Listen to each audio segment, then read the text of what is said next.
Are you unable to concentrate on the tasks at hand? Do you need help focusing more or leveling up your game? Here's a tip. Try Cognizin Citicoline, clinically studied to support mental energy, focus, memory, and attention. Cognizin supports brain health and supplies the brain with the energy it needs to stay sharp. Cognizin is a leading nootropic, featured in over 200 products. This podcast is powered by Cognizin. Visit cognizin.com to learn more and find a product to help you fuel your day. Ready to achieve great heights? Then you're in the right place. Welcome to Power Your Performance, the podcast where we dive deep with leaders in the gaming world and beyond and learn the techniques they use to power their lives. I am your host, Gary Kleinman. Cognizin welcomes you as well, our sponsor, with your son, Marquise, which is fantastic to have you both in studio with me, especially father and son. And I love having father and sons because we can get to the dirt and the grit and everything else.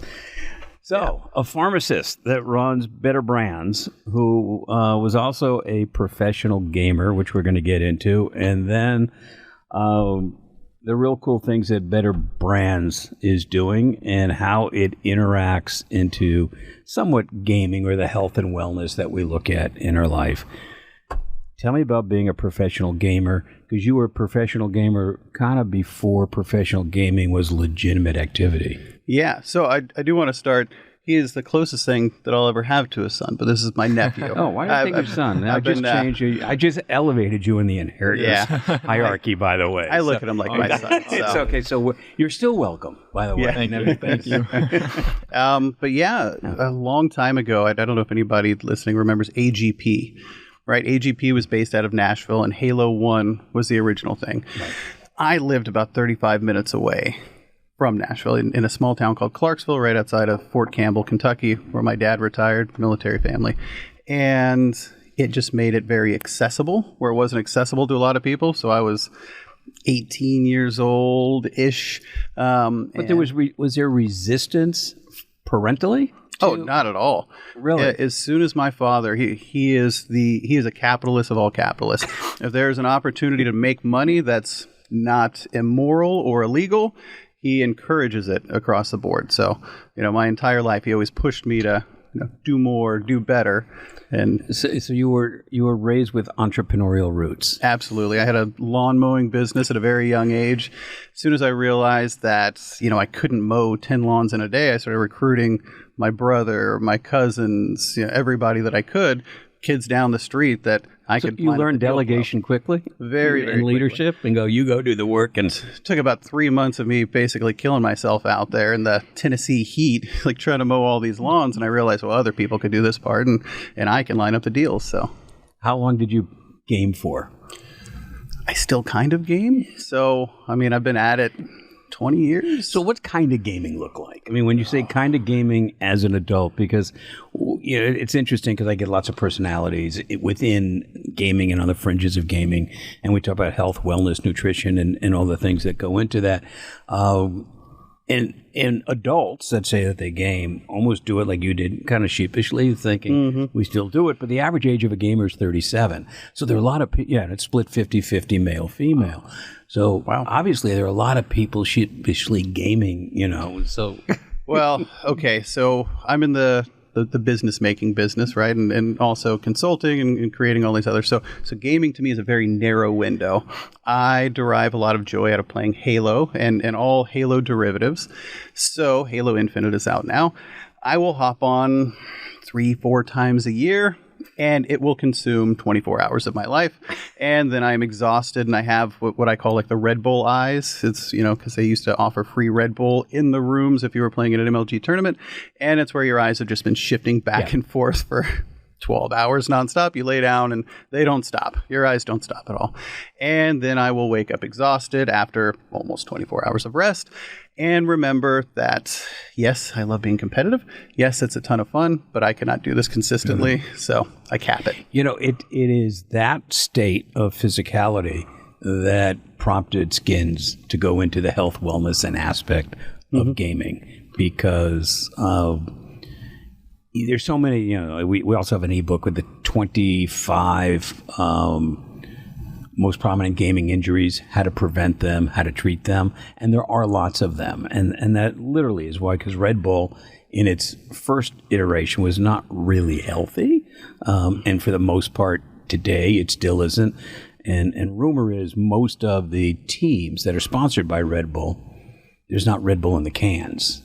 That's fair. There's a lot of marketing out there. Yeah, there are a lot of better things in those cans than that. But it's with your background, and that was before you became a pharmacist? Yeah, way before. I mean, I was a kid just driving, barely had a license, driving to Nashville on the highway so I could play a video game. Did any of that make you want to be a pharmacist, to understand how to feel better? So where do you go from gaming and all that, kind of negative physicality and to pharmacy? Yeah, so all of that stuff, that would be a great story. I would love to tell that story, but it's not the truth.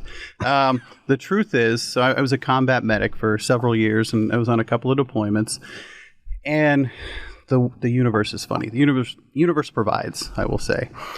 I randomly got pulled into a 5-minute training briefing to learn how to take this glass vial and pull the liquid out and inject it in somebody and make sure there was no glass shards or anything like that. Just random thing. Exhausted, somebody pulls me into training. I don't want to do it. I need the extra 5 minutes of sleep.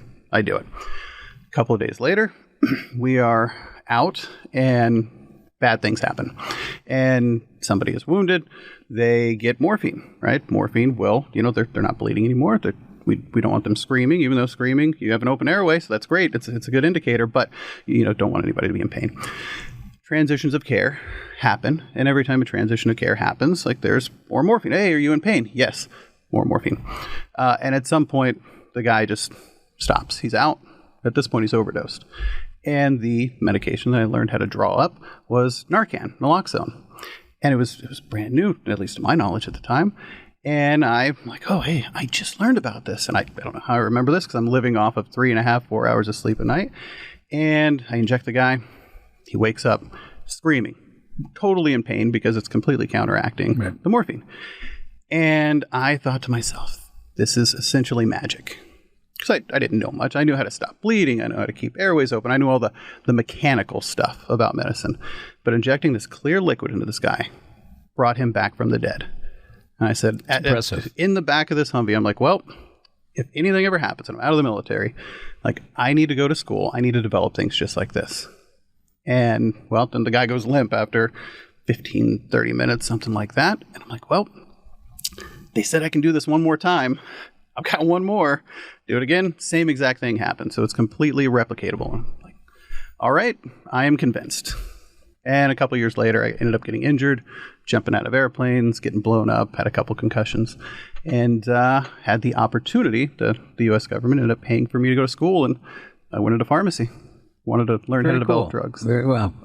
It's always interesting to find out the impetus for people to go do what they do. It's never kind of sort of throwing darts in the air and it'll land on pharmacy, right? No, not at all. That there's a story there. There's a family member, and it's always great to hear the stories. So you're now a graduated pharmacist. Do you take the traditional Walgreens, CVS, private pharmacy? I want to start by saying that there's nothing wrong with that because I think a lot of people. I think it's great. No, okay, I mean, great. No, I didn't mean it in a derogatory manner. It's just like lawyers go to law school, then get a job at a firm. Very few say, okay, I'm going to use that and go right into business. Yeah. Doctors do the same thing. So it was only a reference to that's sort of the traditional journey that most people take. Is that your journey? No. My comment was more for the retail pharmacists that are out there because in school it's kind of a competition, like who can get into what's called clinical, like in the hospital, which I was doing a lot of research there, but I was more academia, where I would just look at a lot of data related to infectious disease and rapid diagnostics, and that's the path that I was on. I think out of 117 of us, probably 100 of them went to Walgreens, CVS, and they're out there serving the community and doing a lot of good, especially during COVID. Yeah, without a doubt. Yeah. But that was not my path. From the very beginning, I knew it wasn't my path. And comically enough, my business partner, best friend, he was the best man at my wedding. The very first day of pharmacy school, he also decided that was not his path. So out of 20 rows in this huge auditorium, both of us decided that day that we would go out of character and sit in the front row. So I'm sitting up there dead center, and there is nobody behind me for at least 4 rows. And I'm just feeling like I'm on my own island, like regretting my decision, because previously I was a guy who sat next to the door, right? We got PTSD. I want to be close to the exit. I want out. Get out as quick as possible. But I went against my judgment and met my best friend. And I knew he was funny right away, because he comes up right next to me and he's like, "Hey, is anybody sitting here?" It's like, oh, this guy's funny, huh? And then he sits right next to me despite the entire front row being open. So we knew that our journey was going to be in drug development, research, and then both of us, because he's also a published researcher, his with respiratory delivery, we knew that we were going to get into something big. We didn't know exactly what it was going to be, but we knew we were going to be in business, and it happened very quickly. When you say it happened quickly, what's the timeline? We met some individuals who wanted to start a protein donut company who knew nothing about science, and we knew nothing about donuts. And we said, hey, we are smart scientists. Like I have a biochemistry background. He has a neurobiology background. And we said, we can do that. We couldn't do that.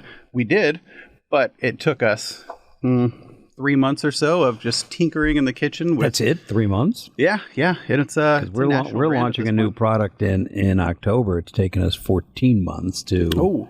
And most of that was because it's an electrolyte-based product, which is, as you know, all salt. Yes. Yeah. And we are not dependent on water as a delivery system, which means you've got to mask the salt. And it's taken us 14 months to finally mask it so it tastes really good. I've got people if you want to save on the 14 months next time. Yeah. I mean, everything with food scientists and powder experts and what have you. I mean, so I sort of do that in 90 days. And the funny story, because you're saying everyone takes, when I first spoke to a co-packer about this, they said, it'll take at least a year and a half to get the formula. And I go, I know what I want.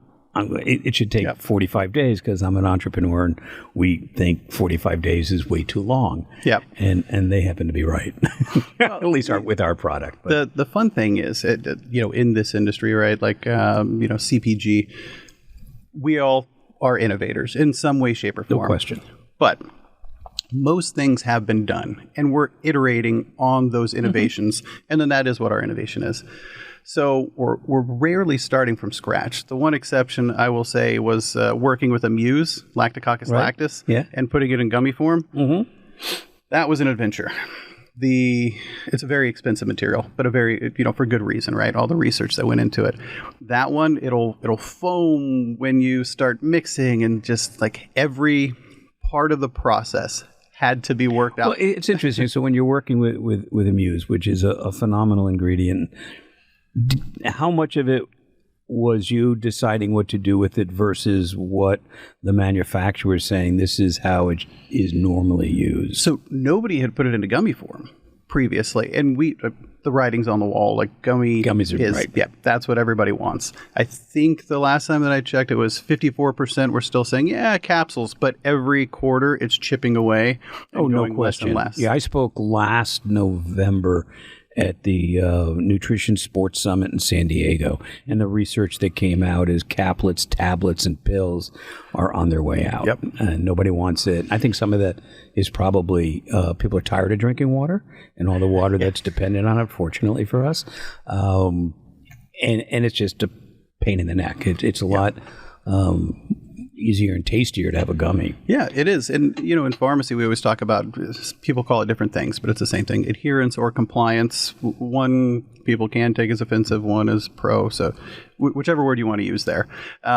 That's the goal. The goal is to ensure the thing that is going to benefit the customer, the patient, is in a form that they enjoy taking, so they will take it. Without modifying the efficacy. Absolutely. Right. And and that becomes the challenge, right? That is. Because then you mix it with whether it's sugars or all the alternative forms of sugars and all the other things that go into it. Are you diluting it You know, is it changing its form? Yep. You know, and you've got the background for that. I'm a marketing guy, and I go, I just want it to do this. Yeah. You tell me how. You know, I don't want to know if I know somebody else is out of a business, right? So no, let those scientists do what they do. Yep. And let me just tell a story about it. Here are the parameters. Please operate in them. If we can, if it's impossible, let me know, and we'll come up with new parameters. And, you know, from a storyteller, it's really easy to say, here's the story and why. Yeah. You tell me, you know, fix it. I don't care why.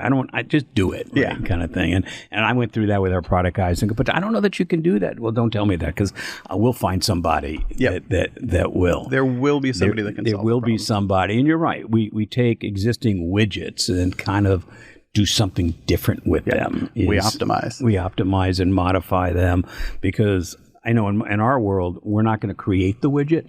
Mm-hmm. And there's no reason to, because it's already there. So it's so tell me about Better Brands, and we're going to talk about you and gaming, because what I always like to hear from people your age and your generation is kind of the conflict or no conflict between you wanting to game and your family going, no. You're It's great. encouraged. Yeah. Well, we just talked about that, you know, briefly, but I want to get into that. But then tell me first about Better Brands, and we're going to talk about your gaming experience. Okay, so Betterbrand is the brainchild of myself and my business partner, the Crypto Dog. He's very famous in crypto. He's a dog with sunglasses. He's the largest anonymous account the last time that we checked. But you know who he is. But I know, Okay. best friend. He's, his godfather, and, great human. One of the best humans you'll ever meet. You'll meet him. I can't in wait. Los Angeles. Yeah. Okay. So we met on the very first day. We knew we were going to be in business. We helped this protein donut company, Elite Sweets is the name, formulate all of their stuff. And it was like, well, all right, we want to be in the top percentile within our class, and we don't want to take Adderall. Neither of us have ADD, but we want an edge, and we don't want to take amphetamines to gain that edge, because we can see the detrimental effects. It's like, so you're a neurobiologist. What do we do? And Dog is like, I prefer not to use his real name, so I'll call him Dog, even if that seems odd. Dog's like, well, in school I learned all about these, racetums. So let's get into Racetun. They're like a gray area. Right. It's not a supplement, but it's not a drug. So we try phenylpiracetam. And retention is 95%. We can cover material one time, just conversing about it, and neither of us are auditory, and it's all there. The second we sit down for the exam, just like, oh, yeah. It's basically like checking a to-do list. That's how quickly the information flows. So we say, we need to make a product. We don't know what the company's going to be called or anything like that, but we need to make a product like this. Well, then we started digging and found out it's not actually a supplement, so we can't actually sell it. So back to the drawing board, and we say, well, okay, we need to come up with something, whether it's a mix of adaptogens or new age stimulants or cholinergics, right? So like dynamine, kind of a new age stimulant, not really a stimulant, cognizin, cholinergic, those type of ingredients, like mix and matching until we had the perfect blend that didn't leave us crashing at the end. And we came up with it, and we were, people say like getting high on your own supply, but these are supplements. So we're using these, and we're at the top of the class. And he gets very much into crypto. And at some point he decides, well, I know everything that I came here to know. I've proven to myself that I can do it. I think that I can raise capital in the future for everything that we want to do. If you're willing to stay in pharmacy school and you can come with me, but we really need you to learn all these things and get the piece of paper in the end, because like you said, everything's marketing. And I love pharmacy, and I loved research and all of that. So I was like, yep, have fun, go get us all the money that we'll need. And I will be here learning. And a couple of months later, he had funding for us. I was like, wait, what? That's good. That happened a good partner. quickly. And he's like, yeah, I just met these really nice people, and they are very good people, and they had actually followed him on Twitter, and that's how we ended up with the funding. So we launched with a nootropic in the beginning, and my family history, so he cared about that, and so did I, because it's going to help us just be better in general, right? If your mind is fully functioning, then you're going to be at the top of your game. Then you can take care of your body. So was it a blend of all those brands that were out there, or the ingredients being used? Because most of those brands are not new ingredients. They're just brands for those. Like Cognizant is a brand for acetylcholine. Yeah, so we made our own blend, and we wanted to avoid proprietary blends just because we want people to know exactly what's in there. I respect anybody who uses a proprietary blend, but it just was something that we felt firmly about because it's like, oh, great, it has all these ingredients, but we have no idea. We know there's more of that one than that one, but beyond that, we have no idea. Right. So we put together our own blend, and most people in our pharmacy class, or at least a lot of them, were taking it, or they were like, hey, can we get more of that? We have to study for this. Can we study with you guys? And so we knew we were onto something. Since he got the funding, he was like, we have to make this product first.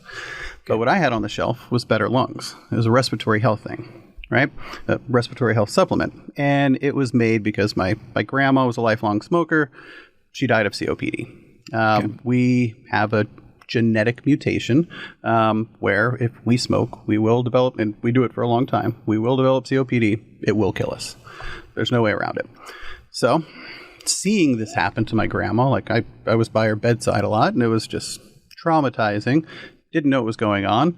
Then I saw my aunts do the same exact thing. But I know that my aunts saw it happen to their mom, my grandma, and I couldn't understand why. Like, yeah, what do doctors know? Like, that was a very common thing. They wanted to take something natural, right? And supplements obviously don't take the place of medicine, but they can supplement medicine, Absolutely. supplement food, all of that. They're complementary and alternative medicines is what they call it. So I wanted to make something that my grandma and my aunts would have been comfortable taking, and that I could actually convince my dad to take, right? My dad's retired from the Army, but he's one of those still, what does the doctor know? It's like, I'm a doctor. Like, listen to me. He's like, what do you know? It's like, you're not living through it. It's like, well, you're right, but I understand how it works, and I understand how these ingredients work. And Dad, they're natural. And he's like, natural? I'll take natural. And since then, we iterated many times.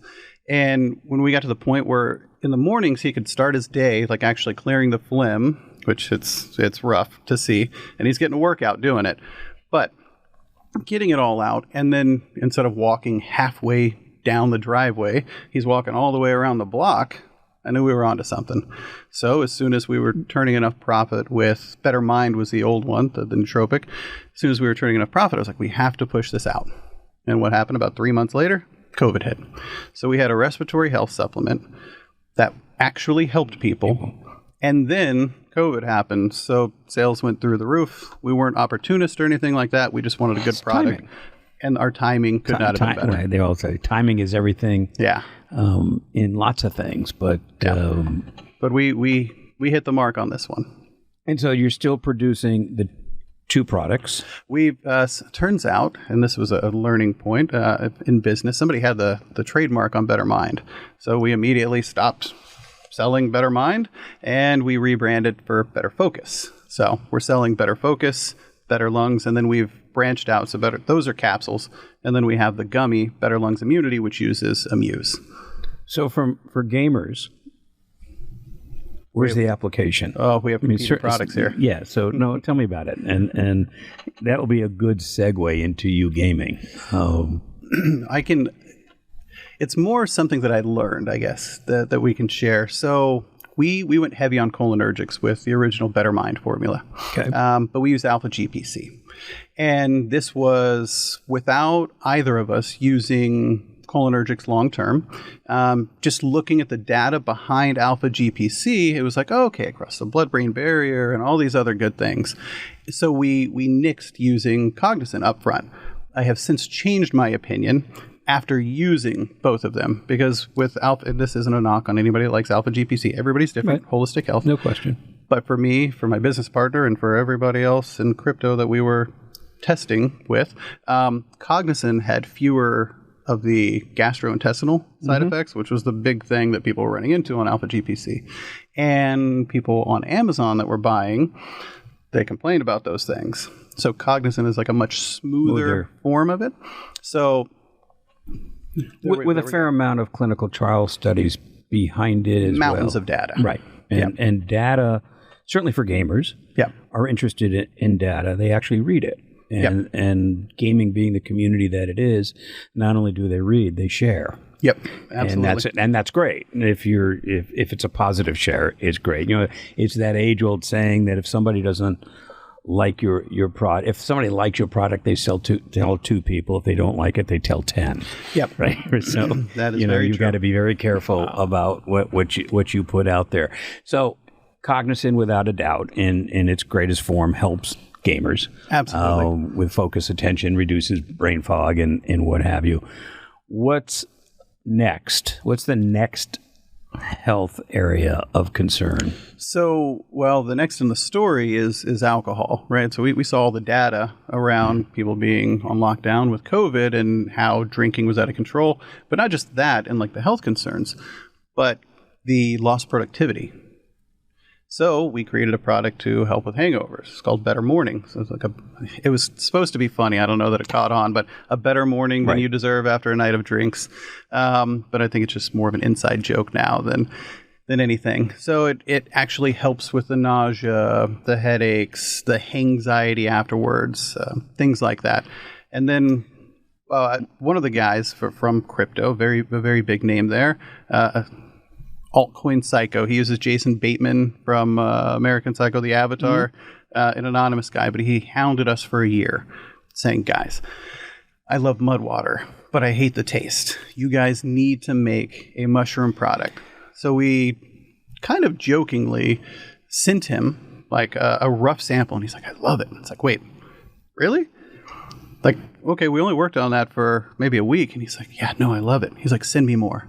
It's like, okay, like you like the flavor? It's like, yes, raspberries. I don't taste any mushrooms. I actually don't believe there's mushrooms. It's like, well, there's plenty of them. We just use extracts. And so are you doing the R&D yourselves in terms of the mixing, or are you working with an R&D partner? A little bit of column A, a little bit of column B. Okay. So I know enough that I can get the absolute basics down, but the flavoring is beyond me. Yeah, of course. So as soon as we get to the point where I know exactly what we want in there, what we have for the base, and that it's stable, then we pass it on to an R&D partner. Okay. Yeah. Nobody's going to care as much as the brand owner, right? Oh, so no question. I want to make sure that I... Yeah, no question. Yeah. So with all those things, gaming, and it's all about you, Marcus, now. And you came here not knowing you were going to be on camera or on a mic, and... I mean, I thought it'd be in the background, but I don't mind. No such thing as being in the background in this studio. And when did you start gaming? Man, like very young. I mean, it all started like on the phone, hey mom, do you have games on your phone, right? And then just Xbox 360, so since I was like 5. Playing what? When I was a kid, I loved playing Destiny. Like, that was my favorite game. We all played Call of Duty, stuff like that. And then Fortnite came out. Fortnite. Mm-hmm. Are you still playing Fortnite? I am. That's the only one I really play now. Well, yeah, it's so funny because Fortnite and gaming, and what I've always said, people always say to me, how'd you get into gaming? And I've been in and out of gaming for the last 8 years. And Fortnite was just incredible in what it did. But what I came away from gaming with, and what I love about it, the games are somewhat transient because you'll change your game, but your community doesn't change, it grows.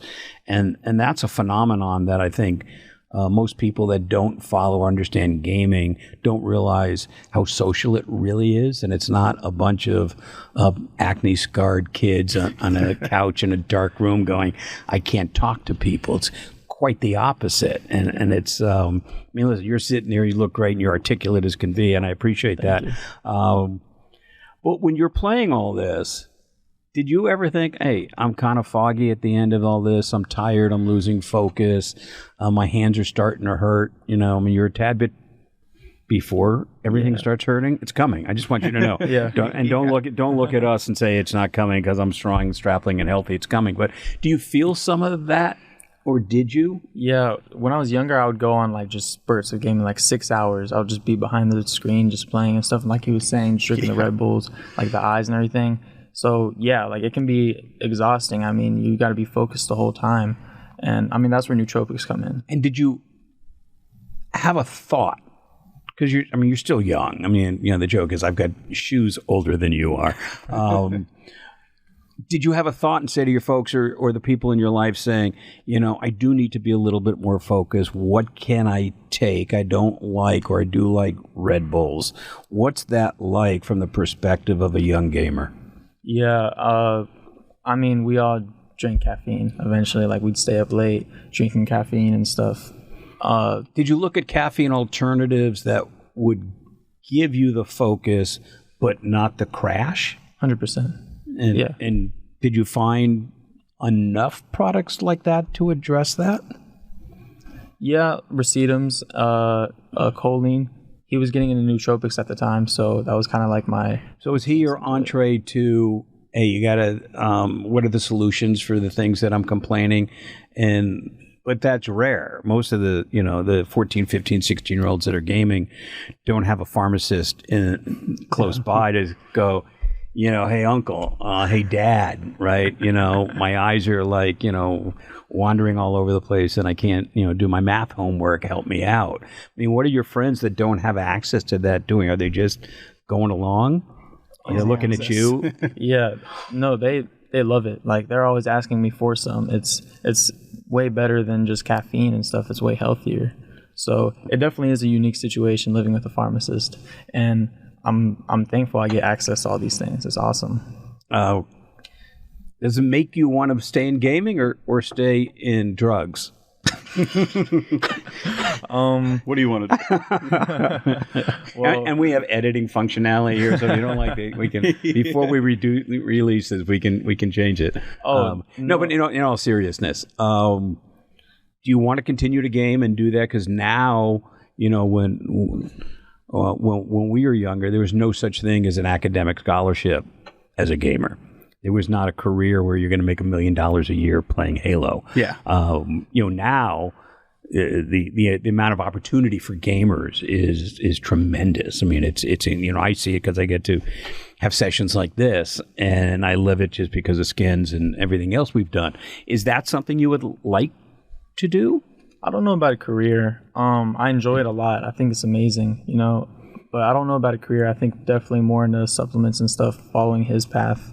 I think that's where I'm going to go. Did you ever find that you were gaming, because you obviously are an avid gamer, whether you're a hardcore gamer or I guess the last phrase I heard were power gamers, which is kind of a cool new marketing phrase. term. New marketing term, yeah.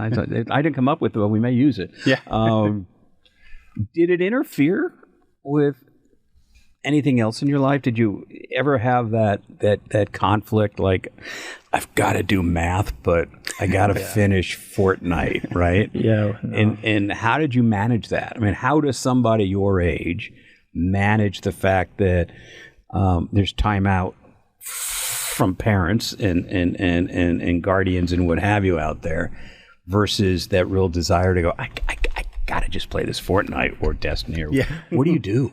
Yeah, I mean, we've all had that, staying up late playing games, school, 6 a.m. It's eventually you just realize you just grow out of it. I mean, parents. You're 16. You haven't grown out of anything yet, except for a lot of shirts and food. But in all seriousness, how does a young kid really fight that and go, I know I've got to do some of these other things because the pharmacist is going to, tell me, hey, your grades are not what they should be or are, and you need to go outside and shoot hoops and get a balance. And you're going, no, I'm close. I mean, how does that? Do you ever get anxiety with those conflicts of the rest of your life in gaming? Yeah, because you're always playing. You want to get to the next level and stuff. There's definitely a balance to it. Is it hard to strike that balance? I mean, and do you feel that most kids, or at least the kids that or the people that you game with, do they have outlets to talk to other people to help them create that balance? Or is it something you have to find internally? You have to find it internally, for sure. It's all up to you to make that schedule and to be responsible with it. I mean, it's a lot of fun, but you can't spend your whole day on it, But people do. People do, yeah. And in Fortnite, I was getting phone calls from really professional, incredibly people that say, you got to help me out. My wife is screaming at me because my son won't stop playing Fortnite. I go, hey, it's your wife. It's not my, I didn't create Fortnite, unfortunately. And there was this push in families of, we want them to play, but we don't want them to play. And I always found it interesting. My kids missed they gamed, but gaming didn't become what it is today until they were kind of out of the house. And they would tell you if they were sitting here, they were not raised in a gaming supportive household, because I would say, other ironic. things that you're right. Well, the funny story is, and you being a Halo player, I was on my way to Vegas many years ago for a Halo championship. And I'm not a big fan of Vegas other than golf and food. And, I'm not a big gambler at all. And I was on my way and my phone rang. It was my oldest son. And he said, "Where are you going?" I said, "I got to go to Vegas." "Why are you going to Vegas?" I said, "I got a Halo championship I have to get to." And he goes, "You owe me a 14-year apology." And he hung up on me. This was in 05, was it? I was just before, it became. And then my other son's roommate at University of Arizona was ranked number 2 in Halo, but he couldn't do it professionally at the time, or he didn't think he could. So he stopped, and then within 2 or 3 years, it just blew up, and he still blames his parents for the fact that they didn't give him that, which is kind of funny. He's fine now, but he stopped crying about a year ago, potentially. But I just find it's interesting because, and I don't get the opportunity, and I'm thrilled that you came in, because I always have adults in here that think that they know what's going on. So it's interesting to hear your perspective about there's got to be a balance in how you found the strength or the direction to say, okay, I want to keep playing Fortnite, but I know I got to do something else, like take a shower, And I've heard that too. You're like, "Oh, brush your teeth." Well, no, you can go get fake teeth. Make enough money on it. Make enough money, and then nobody cares. But you don't game as much today as you did before? Yeah, not nearly as much. And that's because... I have a job now, high school, there's way more work and stuff. And really, it's just, other things consume your life. I am not against gaming at all. I think it's great. Like you were saying, like it's a good way to talk to people and like be social. You talk to people the whole time. I think it's great. It's just, you only have so much time to do those things, So what the media picks up on, and I'd love your perspective on this. At your school, there are probably at least a handful, or not more, of kids that have not found that balance. Yeah. What does the school do? What do the parents do? What do their social circle do to help them strike that balance? I think a lot of them, their parents know and are just always getting on to them and stuff, but it can be unhealthy. Like you were saying, people skip showers, they skip brushing their teeth, then it has like bad effects on you. That's when it becomes an issue. People are always going to push and be like, "Hey man, like you can't, come on." It certainly impacts as you get into dating. Yeah, unless you date a female gamer that feels the same way. But and then there's and since half of gamers are females, right? So it is split 50-50 male female. Now, I think when you break down genres, I don't think COD is 50-50, right? Or Grand Theft Auto, but Halo. When I was at my peak, I want to say the clan name was PMS, and then Tart. I remember she was the most famous of them back. She had a pet skunk that had the sacks removed and everything. So it was kind of a novelty, but they were also amazing at Halo, and they would put a lot of people to shame. Yeah, and it's almost like a secret, and that's why one of the things that I love about gaming, for the most part, it's incredibly inclusive, and women in gaming is just this massive, I hate to say movement, but for lack of a better phrase, a movement where it's very accepted and growing and incredibly wonderful for the community. So it's interesting that you want to not go necessarily into gaming, but go into nutritional supplements. And would you like to do that to help gamers? Are some of the things that, because that's what skins.gg, and it's not a commercial for us because I'm kind of separated, is that we look at, anxiety. We look at, and now, eye health, because seems to be earlier macular degeneration issues, right? iMuse. Yeah, great ingredient. Fantastic I'm waiting ingredient. on the thumbs up to put it in a gummy.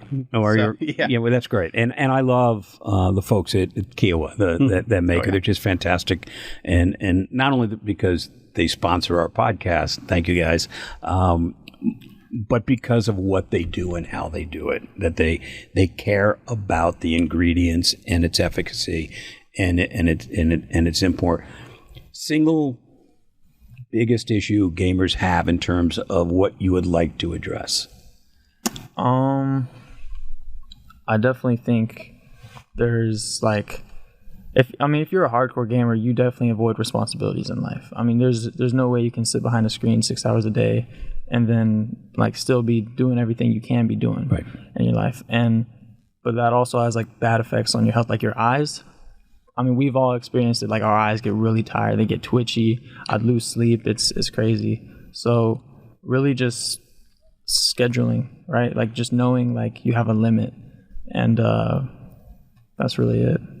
Yeah, it's interesting. The other thing that I find fascinating, and I did, I don't know, a month and a half ago, a session with somebody about ergonomics, and the chairs, as cool as they are not ergonomically designed to support your body, your hands, your wrist, your elbow for that long, for extended gaming sessions. And other than a high-end Herman Miller chair, which people seem to like, but it's out of the reach of most everybody, it's remarkable to me that the hardware in gaming, whether it's the mouse, whatever it is, all those accessories are not conducive to body health. And that's another thing that Better Brands can look at. Not that you're going into the hardware chair business, but how does the industry support? Because I think the stats now are 3 billion people game every day around the world. That's crazy. Yeah. I mean, that's like 40% of the world-ish. Yeah. And then if you look at a gaming system device, the penetration has to be in the high 90% because of mobile gaming. Who doesn't have a mobile phone even in third world countries? And one of the things I love about gaming are there organizations like Games for Change that create mobile games that help people like women through maternity, right? That wouldn't have access to education. So there are very cool applications for gaming other than Fortnite and not doing math. So I think we've talked about a lot of the negatives, like for younger people playing, but I want to talk about one of the positives if I can. So I love gaming. I am an introvert. It might not seem like it, but I'm very introverted. In the way that I learned to really communicate with others was through video games. It was, look, there's a lot of smack talk and things like that. Yes, we'll all but there is when I play golf. There's when you play golf. There's when you play basketball. That's why we play golf. Anything with competition, there will be smack talk. That's what it's about. But I was very introverted, and when I was playing my Nintendo and Sega and all of it, and there's no online connection, I'm still playing and I'm learning, hand-eye coordination, and I'm getting great at all of those skills and critical thinking and problem solving and all of that. But I didn't have the communication aspect. And now, I really started getting into it with Xbox Live because, again, I was a Halo guy. And it was great because the same way that I communicated when I was, there weren't missions, but when I was playing co-op and things like that, and when we were playing multiplayer and I communicated with my team, was almost one for one the same that I did when I was in combat. It sounds silly. The guys from Bungie actually came out on my first deployment. They came to Ramadi, Iraq, and they had the Halo 3 alpha build. Oh. And I remember my squad leader was like, hey, you should go up there. Like, you deserve a break. They have Halo 3. I was like, well, one, Halo 3 doesn't exist. So we'll just start there. I don't think you're correct. Two, there's no way that they came here. And he's like, Chris, I was up there earlier. Go. They're in the gym. Just go there. And I met all the people that made Halo. And it was just the most amazing thing. And I remember, I had this camera that I bought. It was flashy. It was nice. And I was like, yeah, I want to get a picture of you guys. And they were like, what? Come, get over here. Get in the picture. It's like, prove that you were here. And what they told me, I was like, why didn't you guys go to Kuwait or the Green Zone or a very secure place? They're like, we wanted to go to the place where you guys would benefit the most from this. Is this, you love this, right? I was like, yes, this makes my whole year. And they're like, Well, that's the point. Yeah. Like, it's a small sacrifice for us. Yeah, I mean, I agree with you. Gaming has more positive attributes than not by far. I think the best story I can relate to you about gaming is I went to a private school in Los Angeles about 4 years ago at the height of Fortnite. And I went to the headmaster and I said, you need to have an intramural gaming program. And they certainly had the funding for it and what have you. And she goes, let me think about it. And then she called me and she said, under no circumstance are we going to get involved in gaming and da-da-da. I went, whoa. I mean, almost got resistant. And I get it because she's much older and probably not a gamer. I said, you don't really understand. And about 4 months went by and I get a phone call from her. She goes, I owe you an apology. And I said, why is that? She said, Fortnite changed our campus. And I said, well, how did Fortnite change? She said, well, people started playing Fortnite and the outlier kids were playing with all the cool hip kids online playing Fortnite. And by the time they got to school the next day, the day after, they all had that commonality. And she said Fortnite single-handedly reduced the bullying on their campus more than anything that they had ever tried from all the conferences and all the experts and the consultants. So without a doubt, there's no question, you'll never hear me say anything other than gaming is positive.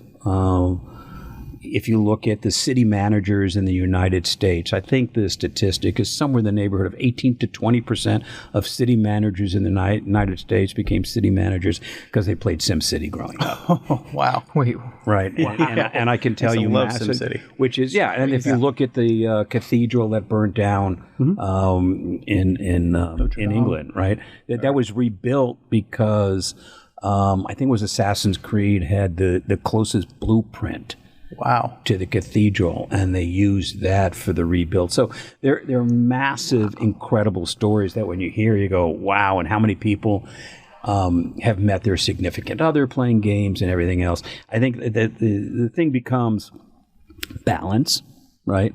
And addressing, like you say, Cognizant, Imuse, all the other supplements and ingredients that help you physically that we should be taking anyway, because our bodies deteriorate from all the things that we do every day. The sleepless nights that you get playing video games. I mean, Imuse is definitely a good one. It activates your entire immune system. I remember I was sick all the time when I was playing video games nonstop. Had no idea what it was. Maybe it was a lack of sunlight. Maybe it was a lack of moving around. It was just, and I think it's about education to a large extent in gaming on the grand scale that it is now as a business. Yes. And companies, using SPACs and going public and what have you. Phase doing incredibly well. That the education is going to catch up so that the gamers can continue to game, do it appropriately, productively, without the detriment on their lives. And we're going to watch Betterbrands coming out with more and more products to do that. And going to watch you be the ambassador for all this. In the interest of time, all right. Thank you both. I love having you both here. I love your perspective. Like I said, I'm glad it's summer because we can get 16-year-olds in here to talk about the world of gaming. And as you continue to produce, you got an open door to come back and talk about the things that you're producing. All right, we've got some great things in the pipeline. I can't wait. We'll come back, and on behalf of Cognizant and Power Your Performance, thank you both. I appreciate it. Thank you for having us. Thank you. Thanks for listening. This podcast is part of the MAP Esports Podcast Network and produced by Innovation Media Enterprises. Please be sure to leave us a review and follow us on your favorite podcast player.